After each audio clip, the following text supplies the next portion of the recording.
Without further ado, may I present to you the founder of Medical Business Associates, Inc. and School of Accounting Executive Programs Professor, Rebecca S. Busch.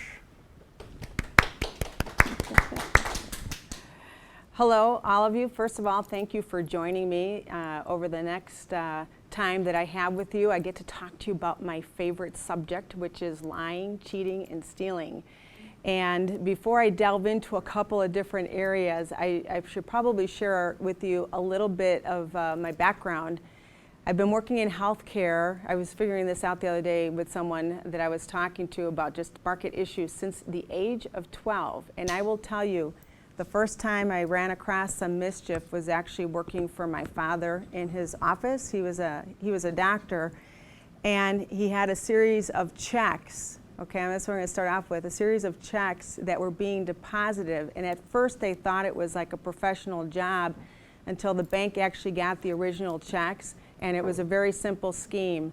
He had an employee that was taking patient checks, whiting out his name and just writing in his name and then depositing it into her account. I think that was, if I would have known when I was, 14, 15, or 16 at that time that I would be doing anything remotely in this area, it was the furthest thing from my mind. What I did is I ventured into healthcare as a nurse. So I started off actually as an adult trauma intensive care nurse.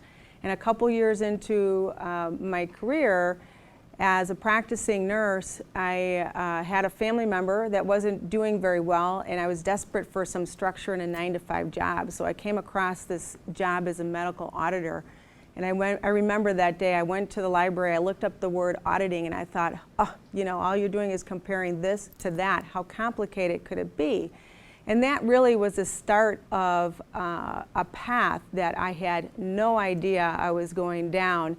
When you start auditing and you're comparing this to that, all of a sudden you start to see compliance issues, you see inefficiencies, and then all of a sudden you start getting into this little gray area, and then of course activities that cross the line. And in the course of that career, I ended up working for insurance companies, providers, durable medical equipment companies, and all of a sudden encountered a world that was furthest from my mind, and that is actually the amount of organized crime coming into healthcare. So my focus is healthcare fraud, but I just wanted to share with you a little bit of my journey. So starting off as a clinician, I actually academically went down on a route to understand finance, auditing, and then of course fraud examination. My first professional case, which I have to share with you, one of my first ones after I started my company that was really involved, was called a rent-a-patient scheme. That one comes to mind as one to share with you, mostly because of the brazenness of the activity and how sophisticated, and because there was organized crime element. And what we had was employees that were being implanted in large corporations. They were training other employees. They were taking them to clinics from 40 different states into California, training them on what information to give the doctor. The doctor would then perform surgeries that they did not need. And I think with this example, and it's one of the ones that I like to highlight, because when I think about healthcare fraud, I think about the invasive nature of it. So what they would do is they would cut people open. I mean, literally the patients, they were so busy perpetuating their scheme that patients fell into 3 buckets. They fell into employees who were tricked, I'll explain that a little bit later, into having a procedure done where they would actually make an incision. They give them anesthesia, make an incision, go inside the body and do stuff to them, then close them up. The second bucket of patients were people that just got anesthesia and incision, and the third were patients that got anesthesia and then they put them to sleep, woke them up, and sent them off on their merry way. So think about that. Think about someone taking you and putting you under, all right, and taking a knife and making an incision into you and doing something to you that you do not need. That to me is such a violation beyond any words imaginable, because as patients, you're going to your provider seeking help, advice, counsel, especially when you're emotionally compromised. and then performing things that they don't do to you. Now, what's the harm in this? We always talk about money, right? I was adding up numbers. It's 5 trillion. If you think about transactions per day, people think about group health, but they forget that the whole auto industry, what are they doing? They're paying claims. You've got workers' comp. So you have really several parts of the market outside of group health. $5 trillion really is a lot of cash that's changing hands on a day-to-day basis. And in that particular scheme, what we ended up proving is I had actually 2 employers. It's called a rent-a-patient. They lost several $1 million that they were paying out in that particular scheme. Now we talk about, that's a provider fraud scheme. But what I don't want you to do is have a narrow focus, because when you have a narrow focus, you miss other types of issues going on. I started off mentioning organized crime, and I'll focus on that a little bit because people don't understand or appreciate it, or for whatever reason, it doesn't seem to be on the radar when you look at the papers. But organized crime is coming into this field, and their primary objective is to steal that person's identity, all right? And when they steal it from an employer, a payer, provider, it doesn't matter. They're getting access to that identity to create a variety of different schemes. So if I was going to maybe impart one comment from all of you today, the most important asset, believe it or not, is to protect yourself, human, head to toe, but also your identity. And so when we think of identity theft, we think of the traditional financial crimes where people are starting to perpetuate going shopping. They get a credit card in your name and so forth. In healthcare, it's referred to as medical identity theft, and what differentiates that is that they're using your identity within the healthcare system. Now, here's the difference between medical and good old-fashioned identity theft. At least if someone, and if you've ever met anyone who had to deal with this headache, goes shopping on your card, creates loans in your name and skips town, at least you have your credit report to go and get and start solving the mystery. In healthcare, where do you go? There's no centralized medical record. How do you find out every point in time that someone has used your identity? So for all of you who are trying to find something to do in this arena, being an advocate or specializing in medical identity theft, the opportunities are abundant. Because once you have a breach, there's an issue of helping the consumer fix it. There's an issue of helping either the insurance company, the provider, or any other market player that's housing that identity, fixing and closing that breach. I think the best example of everything that can go wrong is the story of Andrea Sax. And the way she found out that her identity was stolen is DCFS showed up at her front door. Now think about that. They were there to take away her kids. And she's like, well, why? Well, you just gave birth to a child on methamphetamines. And she's like, wait a second, my youngest one is 4 years old. I have 4 kids, but I did not just give birth to a child. It took about a week to figure it out. But she recalled that the prior month, someone had stolen her purse. And it ended up being a woman who was pregnant, who was about to give birth, who was a known meth user, knew that the moment she was admitted and delivered that baby, she left the hospital and abandoned the baby, that's why they were looking for her, that she would be arrested. Now, who would have ever thought that you would have that type of headache from just having your wallet stolen? In fact, usually when people have their wallet stolen, they're really good at reporting issues with their checkbook if they happen to have it, or their credit cards, but they don't report their missing medical benefit card, which actually has a higher credit line than most people carry on their MasterCard, Visa, or American Express. Now, you would think the headache would end there, but it didn't. The perpetrator who stole her identity had a different blood type. So when Andrea actually needed real healthcare services, and even though she went into a different hospital system, guess what was commingled? Her blood type, and she was going to have surgery on that admission. So the consequence is monetary. The consequence is convoluted healthcare records. So when future doctors are making decisions on your health care, it can be mixed. And honestly, think about this. How many of you know how to recognize your blood work, or know how to recognize what's your normal blood pressure, heart rate, or what have you, if you even did get your medical records? And then actually the ultimate price that you pay in healthcare is what? Death. Death and disability. So really in healthcare, and I think this is the one area that when the folks asked me today to come and talk about lying and cheating and stealing, this is what drives me. I feel if I can get that message out there, that you become aware as consumers, first for yourself. The fun part that I've had with the FAU program and anywhere that I go to teach on this particular subject, I'll tell you what my best compliment is.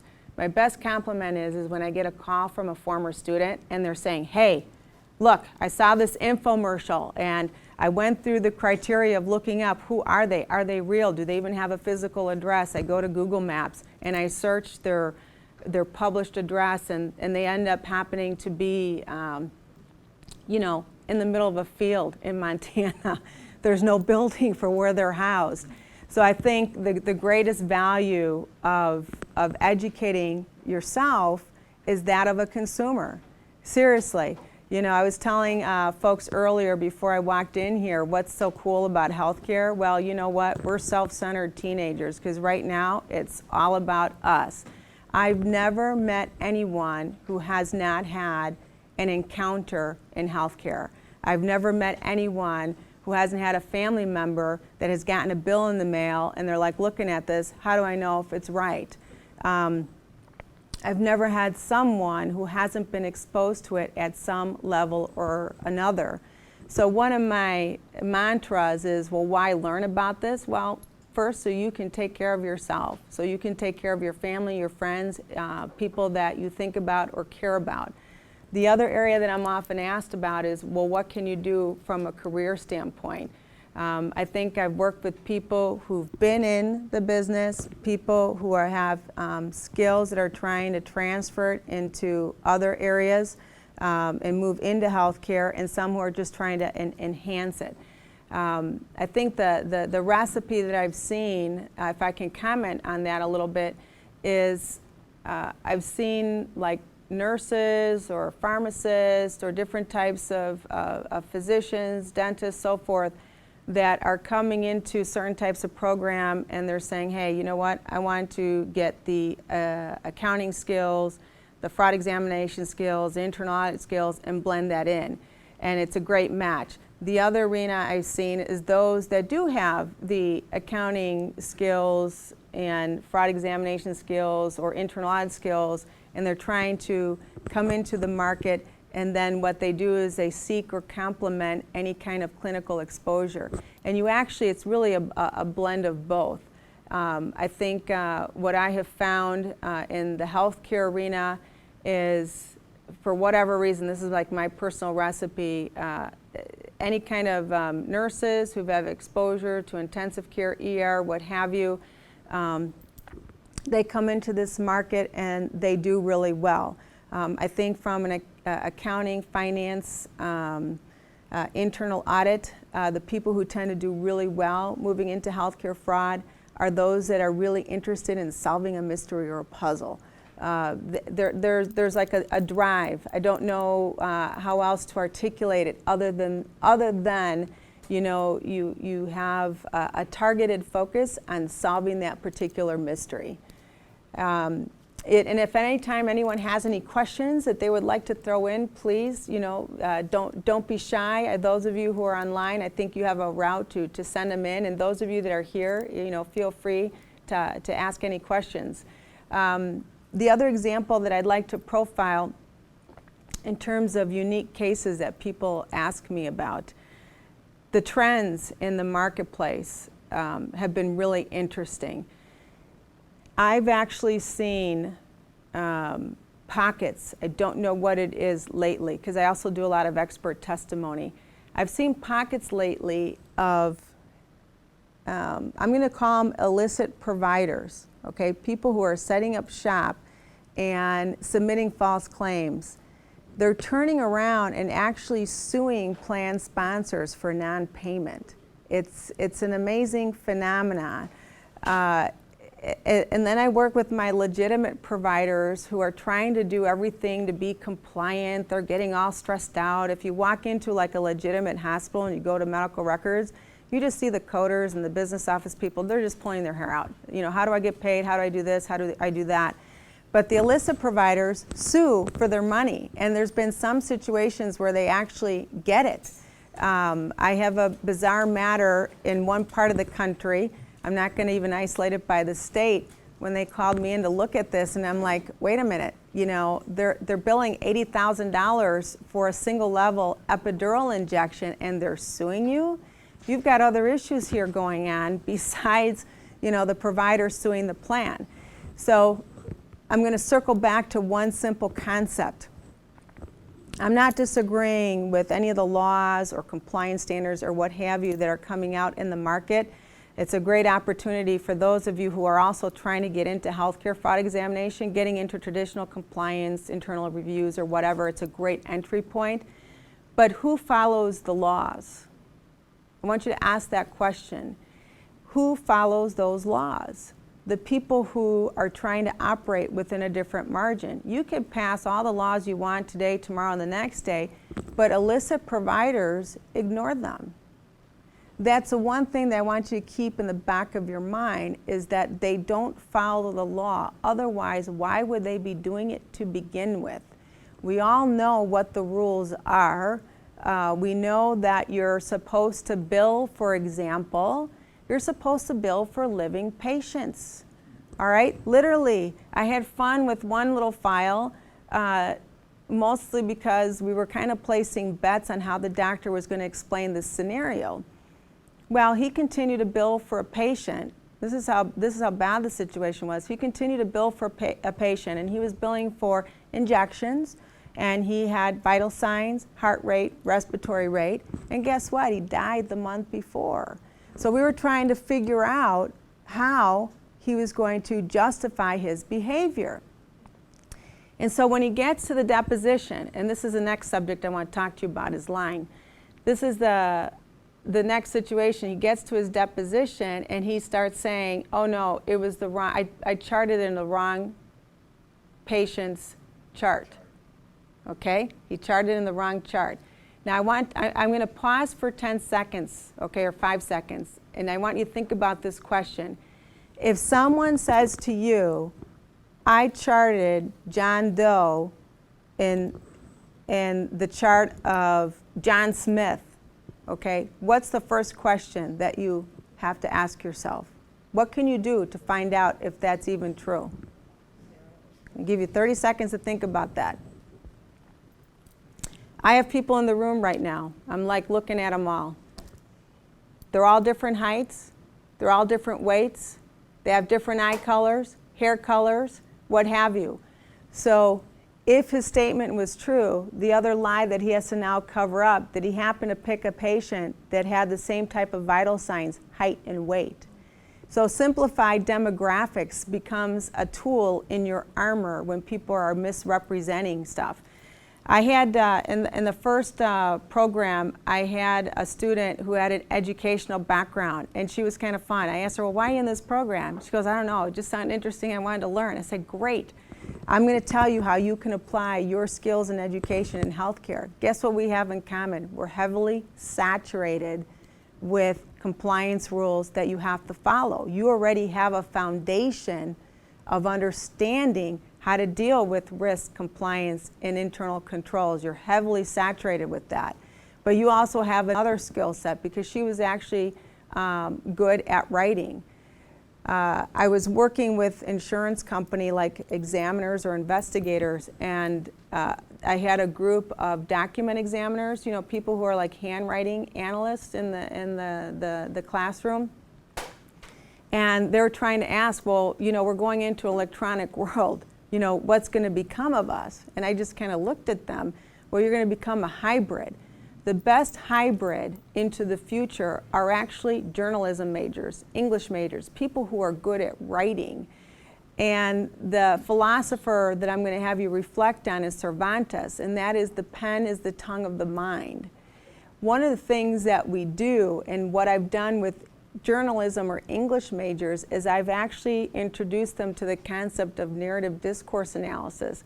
They're awesome. You know how they go through and they break down a paper and they can point out all the grammar rules? Well, it's the same thing. When someone's writing a statement or typing what they did in a particular medical record or narrative or report, just like we do when we're speaking, there's things that we do intuitively when we're writing that gives the story away, or it gives us a clue that something is just not right.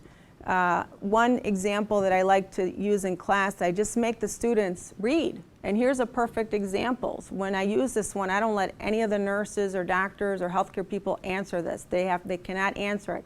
Only the accounting finance people. I said, read this paragraph and tell me what's wrong. And every third sentence it was like, well, apparently the patient was admitted into the ER. Apparently we put the person on a morphine drip. Apparently, you know, they put something in place to hold the fracture in the ankle. And they all raise their hands. What's wrong with this paragraph? Well, she keeps saying apparently. You either put a cast on a person or you don't. You either looked at the x-ray or you're right. So don't let the fact that you haven't actually been a nurse, a doctor, what have you, ever intimidate you from entering into this arena, because you have skills and they're transferable. The question is to understand how you can transfer them. But back to a great team, and as part of any team, is having people who are really good at understanding or reading papers, because they can read statements and really highlight when someone shifts. So a perfect example to also expose yourself to are real seasoned investigators on interviewing. And sometimes when you take classes, they always highlight the Chappaquiddick event, okay, with Kennedy. And when he got to interviewing, if you listen to the testimony, when you got to interviewing of what happened when he drove the car, everything is, I did this, I did this, I did that. Then all of a sudden there's a shift in person. Well, all of a sudden this occurred.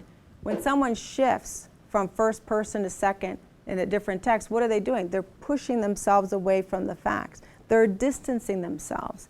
So an experienced interviewer would have a heyday with that and circle back.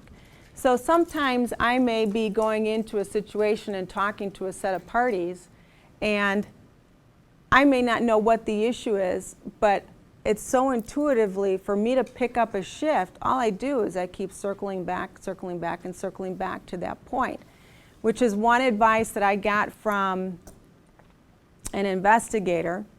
I have to tell you why I wrote my book. I didn't mention that yet, did I? The first book I wrote, Healthcare Fraud Examination, Internal Audit Guide, et cetera, the first edition I didn't disclose it, and the second edition I had to, okay? And I call it my act of penance. The first time I wrote it was an act of penance because I had a client, and guess what he did? He lied to me, all right? And it was one of those scenarios, I know. Yeah, you guys, if you want to come into this world, you're going to have to accept the fact that, you know what, people lie, including clients. And so in that matter, there was nothing wrong with my work or analysis on the disbarred attorney that was representing him in court, okay? There was nothing wrong with his billing company that was stealing his patients and submitting her own false billings. And she had a pattern. She'd bill in, she did the 2-for-1 scenario where she would bill a legitimate bill and then just do an extra one and keep that money. And then sometimes she'd borrow patients, his patients, and bill them under another doctor's name and keep that money. Nothing wrong with that. What I didn't realize is that my client, who is a doctor, sought out an attorney, sought out this billing company, and when I sat down and was interviewed by an FBI agent, she asked me, why are you helping this guy? Well, it appears he's a victim. How long are you going to help him? Until he's no longer a victim, because you know I'm not really getting paid, he has no money. And I said, I know this is a one-way conversation, can you give me any feedback? And she said, you've encountered a thick of thieves. I stared at her, and first being, of course, first-generation Cuban-American, I'm like, why is she giving me an American colloquialism? I just wanted to pull my own hair out. And I went back to my office, and I put that on a whiteboard, literally at my desk, and I looked at it every day. What does this mean? It took me 8 months, because I spent 6 months, and you'll hear me sometimes when I gab and do training, that you need to find your lie detector test. I went and searched for a fact that was incontrovertible, something that I knew was the truth, black and white, hands down, no questions. And so when I presented that to the doctor, all of a sudden, I felt like, for you psych nurses, if there's any psych nurses listening here and who've worked with people who have real multiple personalities, it's like all of a sudden there was a shift in demeanor, eye movement, what have you. I studied him because I had a trained investigator. I call him my Canadian 100% confession rate investigator, trained me. And I saw that body change when he responded to what I knew was a lie, 100%. And then all of a sudden, I started going through my notes and circling back, and I could tell when he was lying. You know, I was so upset. And I went back to this little agent, a little female, petite gal, and I said, oh my God, you're right, I understand what a thick of thieves is. What you're telling me is that I found there's 3 con artists, the billing company, the disbarred attorney, and the doctor that encountered each other, and they were all trying to con each other. So when I say I wrote a book as an act of penance, what I was trying to do was come up with a methodology that was idiot-proof enough for me, which I guess is one of my other imparting lessons if you delve into this arena, is, how am I going to put this? The hardest part to train is yourself and how to eliminate your own biases. It took me 8 months. If you went back to that time period, I forgot when I published that first one, I wrote a few other articles, and all the other articles were about understanding sociopathic behavior, because he really was a sociopath. But what he did was, because even myself, I'm giving a lot away to you, what he did was is he understood how I valued my parents and that I had a strong relationship with my father. So his ability to emulate my father's values is what threw me off. So I assumed he was telling the truth. Now think about that in general with the elderly population. When they go see their doctor, they assume the doctor is telling them the truth. So when I say find a process that eliminates your bias, what I'm saying is when you do your fraud examination, it doesn't matter if it's healthcare or any arena, how do you collect incontrovertible truth? How do you collect raw data and prevent yourself from being sent down the wrong path? So that was my lesson. The second edition, you know, I finally went up to the little FBI agent and I said, hey, I'm not going to disclose your name, I promise, but I got to give you credit for why you pushed me, you know, down this path. So that's part of that particular story, and of course, what drives me in general. I could probably sit here all day long and tell you one story after another of consumers that approach me. Sometimes people find those of the most interest, and I will tell you the California one. She caught me at my office late at night, and I get this call, and I have this woman asking me, you know, I found you online, and I'm looking at this university, and I can't figure out if it's a real university. And I'm staring at the phone, and I'm like, okay, she wants to know how you could, what's the name of it? And it's some long, beautiful name in like Lake Tahoe or whatever, and it sounded like a place that I would even go to, but it sounded more like a spa. And I'm like, I'm rolling my eyes thinking, all right, I'm gonna help this gal out. And I said, well, what is it that you're doing? Well, this is a dentist. Oh, he's getting his PhD there. Oh, and well, what's the problem? And then she told me, well, I'm suing him for $20,000. And I'm like, okay, why? And she said, well, because I have to pay to redo my mouth. And then I just sat there, I put my pen and paper down, I turned off my computer, and I thought, okay, I know I'm gonna be on the phone. Hook, line, sinker. She got my interest. What is it that she's doing? Here's a long story short. She is an artist. She owns an art gallery. She has this client who is a dentist that bought artwork from her. She had a car accident. She had whiplash here in the neck, and the dentist was so kind that he offered to help take away her pain. And this is the recommended procedure. He had her come to his home in his basement where he had an office, and he leveled off her teeth, literally, sawed them off. And so she was suing him you know, to rebuild her mouth because the pain didn't go away from her neck. And I'm like, help me understand this a little bit more. Well, the doctor told me that if, and I got to get like in the right, let me sit up straight. I got to get in the right position. For some reason, and for my clinical people who are listening to me, help me, okay, because I just sat there dumbfounded. He sawed off her teeth and somehow making them all level would take pressure off her cervical, C1, C2, C3, and take the pain away. And literally, I said to her, I said, listen, I'm going to do you a favor. I'm going to work for you for free, all right? And your attorney is doing something wrong because she gave me the guy's name, and I found him at the Department of Professional Regulation, and guess what? His license was suspended. And then I was able to look up the address, go to Google Maps. I'm like, oh, wow, he lives in a really high seven-figure asset. And I'm thinking to myself, the attorney is doing something wrong because he's disbarred, he's performing procedures in his basement, and he's doing a procedure that no procedure code exists for. I have a dentist in the audience right here, so he can confirm they don't level people's teeth off for cervical pain. And she's not getting the $20,000. The guy should be writing a check and making her go away, which tells me also, again, it reinforces I guess the brazenness of people who do stuff wrong. He was fighting her.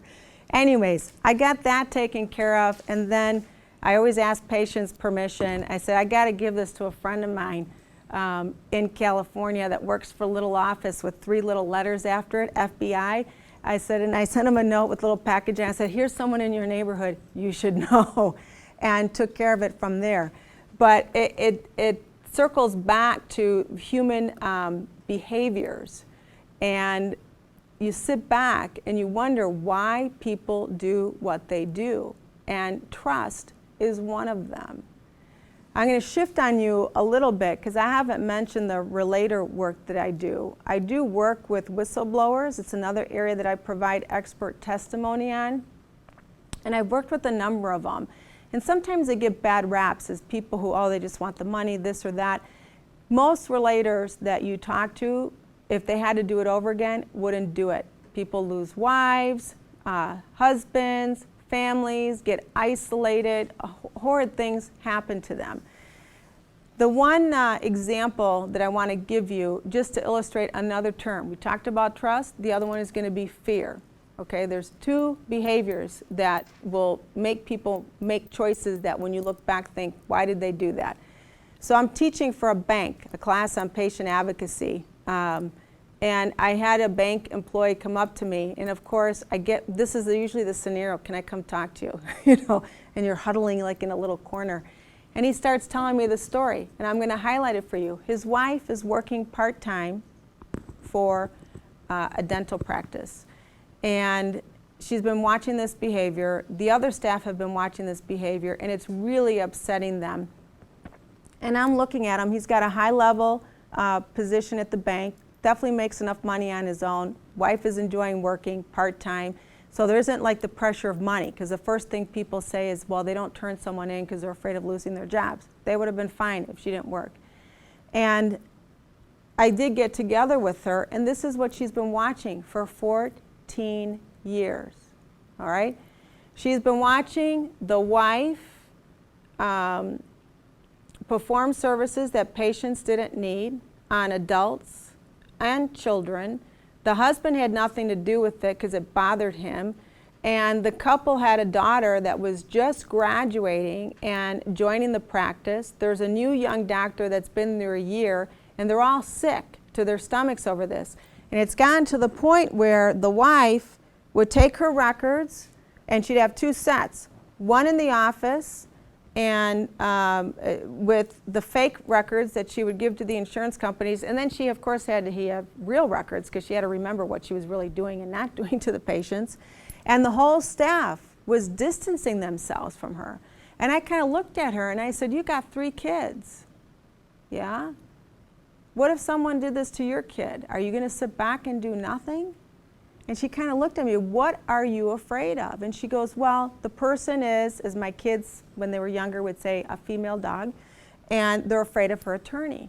And it's like, you know what? I'm going to set you up with someone. You got to talk to them because that person is hurting people. It's not just stealing money, it's hurting people. And it was kind of like an out-of-the-box experience for me to watch how people could watch a behavior for 14 years. And you know what was driving them crazy? They were getting upset at the insurance companies because every time a letter came in, they were all excited. Oh, maybe this one will audit the doctor. Maybe this one will come on site and review it and finally get her to stop. When all they had to do was pick up the phone. They could have done it anonymously and said, look at what she's doing, okay? So that's the interesting part where I think over the years I've seen just bizarre behavior is fear, okay? And to me, it's, you know, it's easier to comment when it's not your own, okay, or displace fear, but fear of some sort prevents people from, I think, taking action when normally they would. I'm trying to think of another scenario. I'm giving you the ones I learned the most from, without question, are definitely the individual consumers that come in the door. In fact, as you know, being the typical nurses that we are, we donate about 10 to 15% of our time. And I'm telling you, every time we've taken on a victim advocacy case, it's like getting another PhD.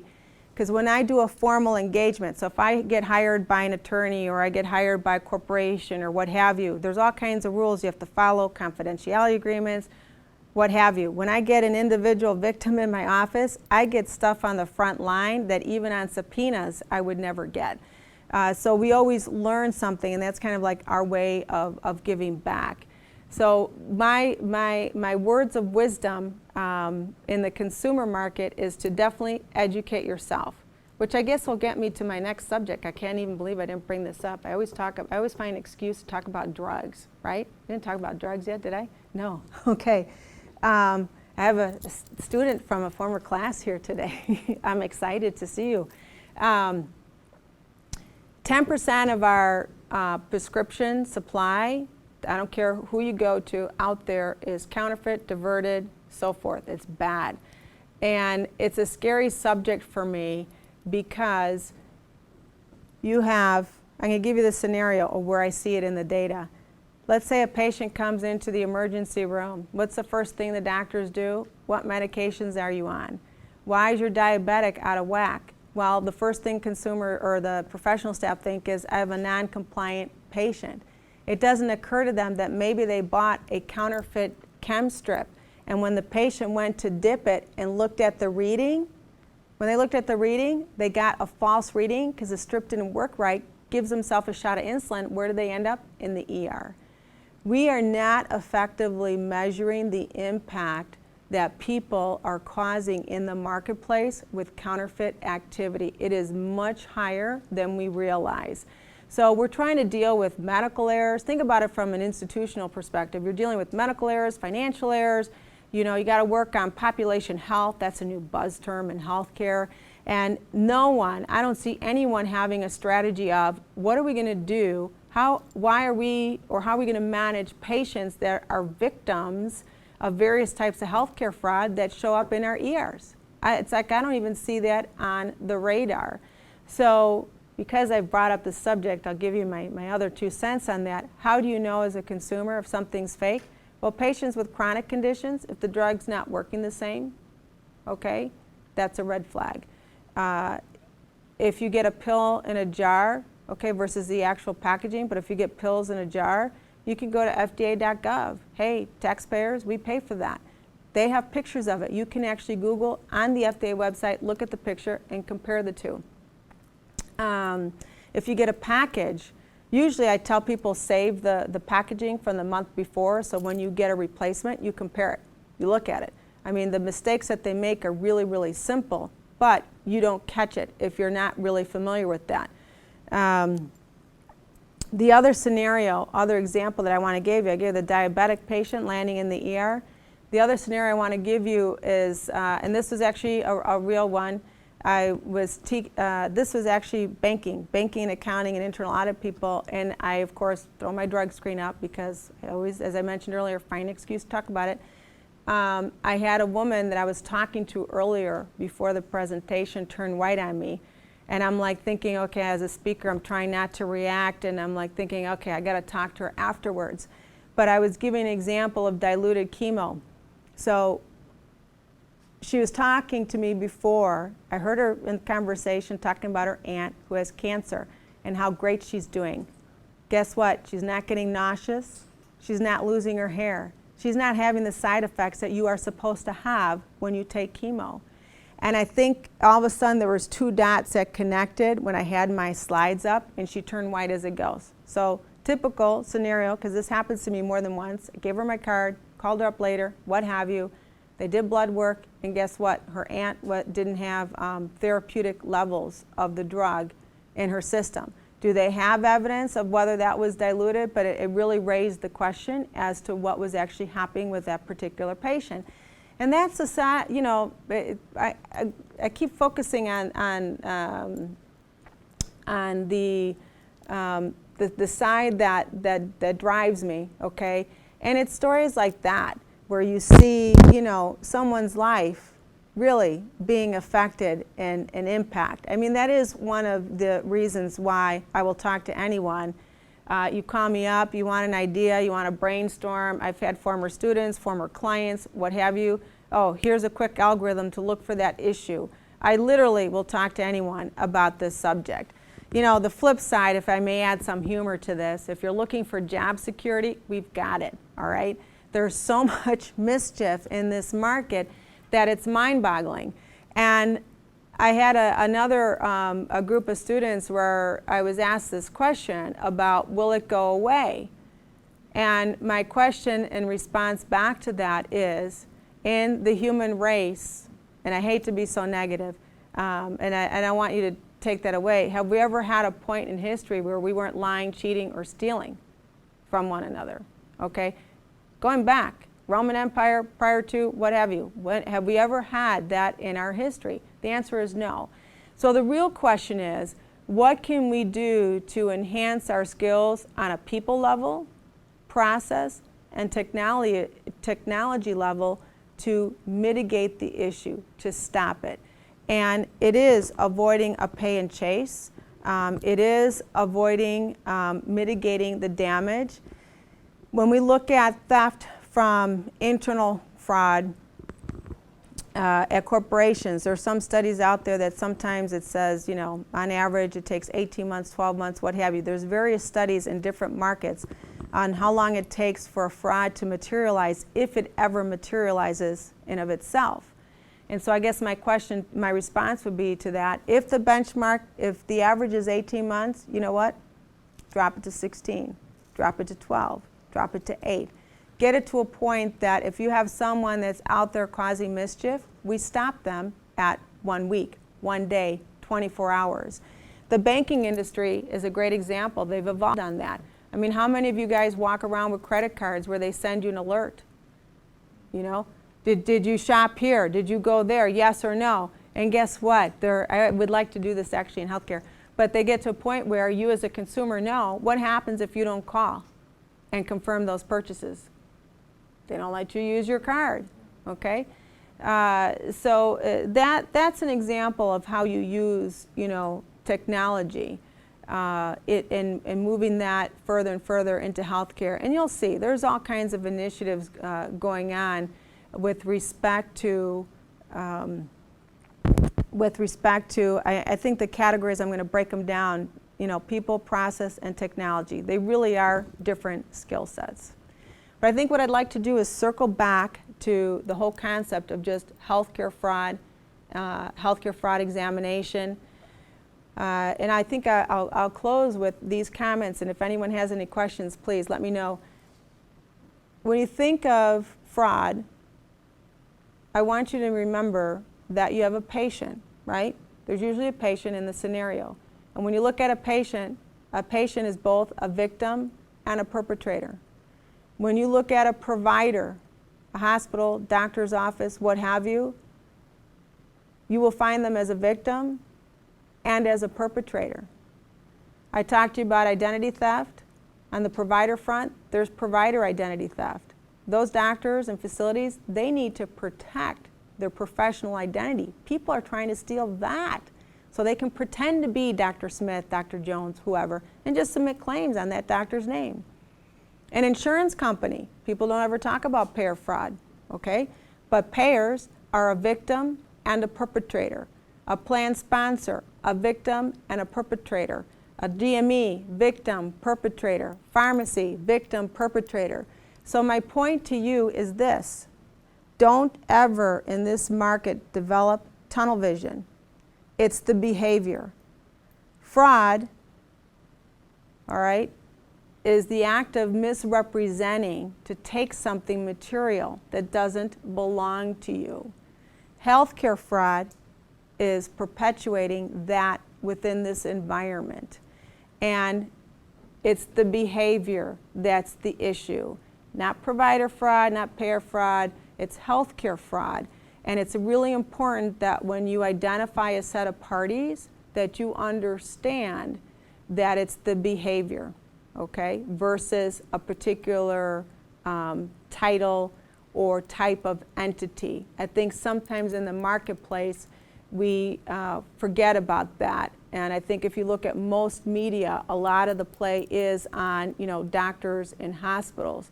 But really, the behavior of fraud, it's across the board. Thank you. Thank you so much. I hope you guys have a great day.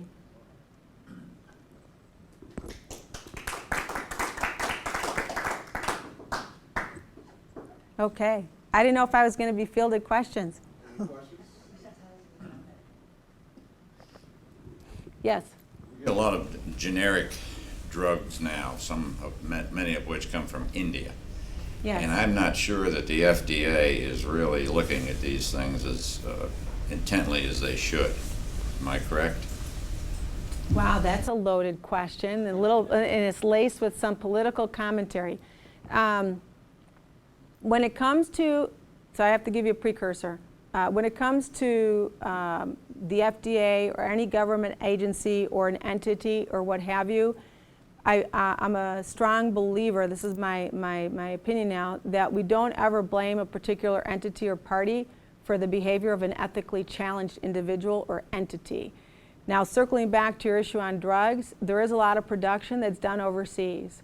Does the FDA have reach in other countries at the same level it does at domestic side? No, they don't. So the net effect of that is, where I don't think we're effectively monitoring, it's not just the final product, okay? It's where the ingredients come from. I don't know, there was some study about a certain percentage of the drugs were manufactured overseas. I don't know, like 40 or 50%. I haven't looked at that a number in a while. But the more important number is that 80% of the ingredients are made overseas and imported here. So in general, we do not have enough oversight on our medication distribution, internally, domestically, just across the board. And you remind me of one other story. And I was speaking at a workers' conference, and this is again one of those like Twilight Zone moments where I couldn't believe this guy was telling me. I told him I was there to talk about healthcare, and that was about it. And he was a vendor selling like implants. I think it was for the knee, okay? And he was talking about his friend in a foreign country. The way he was tackling the cost of healthcare is he was taking a Pfizer product, and it's the real thing. I mean, it's pretty good. They almost have it like made exactly, and they're selling it for a lot less. And I'm like staring at the guy, and I thought, oh, when am I going to start having fun with this one? And by the time I was done, I told him, well, I'm here to talk about counterfeit, specifically counterfeit drugs. Do you realize that that company has a patent on that drug? Did he get permission? And he looked at me and he's like, he realized that he was telling me a story about a friend who's manufacturing a counterfeit Pfizer product. And I was like, can I have your card? He wouldn't give it to me. But I got his name off the vendor list and called some people I know at Pfizer and said, hey, I want you to know something about a drug. But the short answer is no, we're not doing enough. There's also the individual patient needs to be totally aware of what they're getting, and I'll give you a classic example from myself. I went to a pharmacy in town, which will remain nameless, and I was getting a prescription for Flonase, Okay. and when they handed it to me, it was Flomax. Okay. I recognized the difference, and I Okay. don't deal there anymore.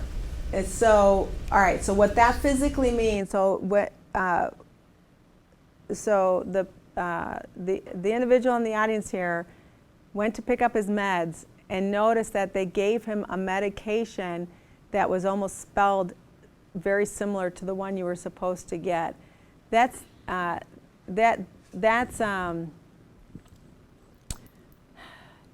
you see the copy of the bill? I'm wondering if they entered the name correctly. I just looked at the bottle when they gave it to me. I said, this is not the right stuff. I'm wondering how they recorded it. I would have loved to have been like a little video cam up on the wall watching that whole transaction. Because there's two different types of mistakes. If you print it, you know what? If they printed a label, your label was on the bottle. They gave you the pills, you saw it, right? So they did enter the wrong. Okay, so he gets a prescription. What that's telling me is he got the prescription and they just keyed it in wrong. Because there's two ways to make that mistake. One is to pull off the wrong drug, and then the other is when they labeled it, they just entered it wrong. They did something was wrong with their entry. But that's being a vigilant consumer. You have to look at your stuff. You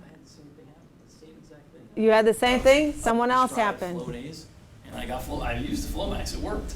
Oh, really? Yeah, but I mean, I didn't even think of it. I just To look at it. Yeah, you know It what? doesn't do the same thing, though, for you. Here. It worked, though. Yes. Okay, so here's my frustration, right? How many of you, seriously, how many of you admit this? When you go to your grocery store and you watch them scan each item, aren't you like looking down, looking up at the screen to see, okay, yeah, this is the price, this is the item? Okay, guess what? We need to do the same thing in healthcare. When you go in, when you leave a doctor's office, well, what's CPT code? That's the other thing, I didn't mention that. CPT, we do two things in healthcare. You never leave a provider without them telling you, without billing a procedure. In our world, that's called the CPT code. See, all the graduates in my classes anywhere have to know what the word CPT is and ICD. ICD is a diagnosis code, which is why they're doing something to you, and CPT is a procedure code. It's a what. So hospitals, doctors, everybody, they're communicating a what and a why. When an insurance company approves a procedure, they're approving a what and a why, by the way. It works both ways. But when you're leaving, people don't ask that question. Imagine leaving the grocery store. You get your cart, they put it on the bags. Oh, $200. Can I have the itemized bill? No. You know, what would you do as a consumer? I mean, for me, that's where I want to take people and kind of shake them a little bit and say, you know what, just ask the question. That's the other advice I would give is just ask the question. Yes, please. It's the same thing. I work for Medicare, and Medicare has really had a big push lately on educating the beneficiaries because you get your EOB. And the EOB, a lot of times, I even know from my own self, you're just really looking at the money. It's like, oh, I don't have to pay my doctor anything. You know, it was a $100 bill, Medicare paid, or, insurance paid the whole 100, and I don't have to pay. Good. But you could have to look at the explanation, because the explanation of the EOB totally says what they did for you. And if it's not accurate, it's really up to you. You should report that. If they're trying to, upcode or add things that they didn't do. So, it is up to the consumer, like you're saying, and to report it. Absolutely. Spoken like a good alumni FAU student, right? Could you elaborate on why that would be so significant in terms of if your insurance company is getting billed for procedures that you didn't necessarily get, but it's costing them more money? What is the real effect on the patient? Why would we care? You know what? Victoria brought up a great point. On the front end, people are kind of like, well, it's being covered, it's being paid for, I don't have to worry about it. But actually, you do, for a couple reasons. Because they're communicating a what and a why, that what and why goes into your history. And then future providers are making decisions based on your prior history, number one. The reason number 2 is if they put a more intense or complex diagnosis, making you sound sicker than you really are, guess what? Who else uses that information? Well, in the future, when you go to get disability insurance, you get life insurance. Oh, I have another bad patient story. Talk about divorce. See, in healthcare fraud, divorce can come up as well. I have to share you because all the bad things, I'm going to give you like a strange one. So future application, your risk pool goes up is the net effect. Your risk pool, how you're rated from a risk perspective goes up. I have to give you my divorce example. Okay, ready? My general advice in divorce is you just have to play nice in the sandbox. Everybody loses when you fight. But wife gets upset at husband, okay? Fabricates a suicide note. Ready? Calls the local police department and they go after him thinking he's going to kill himself. Admit him into a psych area. He's completely sober, nothing's wrong with him. A little bit of a chain smoker with cigarette smoking, but outside of that, that's about it. Like, there's nothing wrong with me. I'm not trying to kill myself, whatever. They incarcerate him in a hospital psych unit for 24 hours. What do? They run lab work. Lab works get CPT codes. They submit, because now they want to get paid from the state. They submit attempted suicide, all these other types of issues, anxiety, whatever. They do the blood work, completely clean. No illicit, nothing, in his system. And other than the aggravation, follow-up divorce court drama, whatever, he to this day cannot get rid of those diagnoses codes embedded in the system. He can't get life insurance. All right? So circling back to your point of things that can go wrong, I had to bring in like one divorce example in the context of fraud, because that's a material misrepresentation. Okay? She got mad. But think about it from a victim standpoint. There's nothing, he can't do anything about it. And even though he's got follow-up letters and he's got the police report, whatever, once those little diagnoses codes and procedure codes are out there, it's not like a credit report. I mean, if you think it's hard to change a credit report, think how hard it is to find who's gotten those little diagnoses codes on you in the marketplace and ask them to get rid of that. And in fact, HIPAA protects consumers on their right to go in and amend incorrect information in a medical record. HIPAA does not allow you to go to an insurance company and force them to amend their history on the diagnoses and procedures that were false on you. You can't get rid of that. There's one state where the problem with drug abuse is so high that I remember talking to the guys who are running and building that database. I said, well, what happens when someone steals your identity and bills a bunch of narcotics in your name? And they're like, it stays there. So you mean that victim, even though he didn't get the narcotics, every time he needs a real prescription, he has to go through a double check? And they're like, yes. Wow.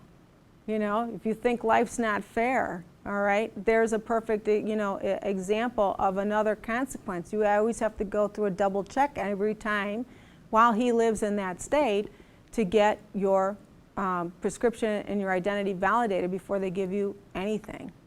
So it's a real, it's a quagmire, okay? It's definitely a quagmire. Any questions from the field? Yes. Reading your article on Reconnect, you call them disruptors. After you train these disruptors, is there a market in particular inside the healthcare fraud market that is ripe for people coming out of the program to go to? That's not a simple question. One of the things I did for a midterm exam, and Victoria will tell you, is I made people go out and interview.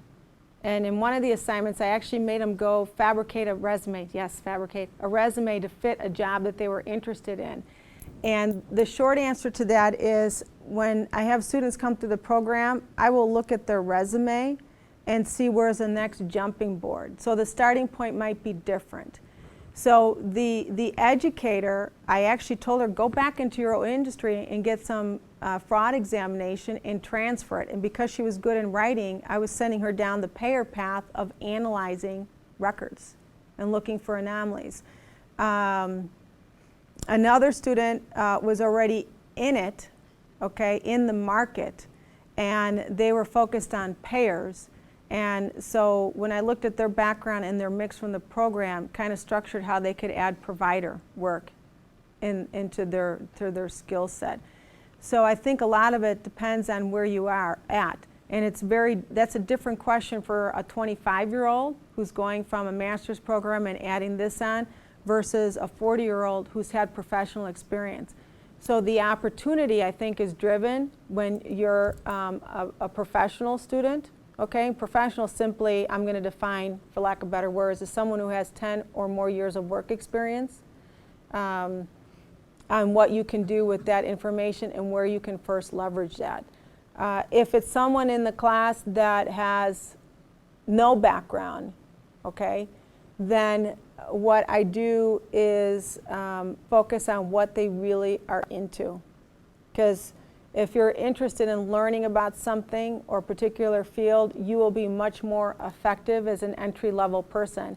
And in fact, in some markets, the lack of resources is so great that usually what I recommend is find entities or organizations that want entry-level people that are willing to train. That's the best fit for someone who has no experience. If you come at it from a clinical perspective, you'll find opportunities for training because they want to leverage how you read a medical record or how you understand a disease process.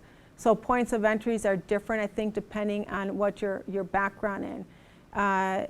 Computer folks who have analytics, who can do stuff with relational databases, who are good at MySQL, guess what? Everybody wants you, okay? And that's how you can get onto teams. But a lot of that, I think, is driven by where your practical and professional experience is. Does that answer the question? Yes. Oh, okay. Anything else? Okay. All right, you guys. Thank you so much for joining us today.